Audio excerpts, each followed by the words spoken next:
In this video, I will show you how you can connect your GoDaddy domain to Shopify store.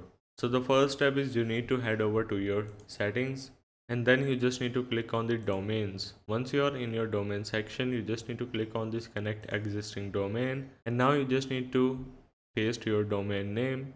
So simply head over to your GoDaddy and copy your domain name. Once you are done, click on next. Now you have two options, connect automatically or connect manually. If I click on connect automatically, you just need to click on the connect and log in with your account. You will also going to see a preview of which domain will going to be connected, and once you have logged in with your GoDaddy account, your domain will going to be automatically connected to your Shopify store. But if you want to do it manually, it's a bit lengthy process, so I recommend you to simply click on connect automatically, and you don't need to paste all the IP addresses into your Shopify store.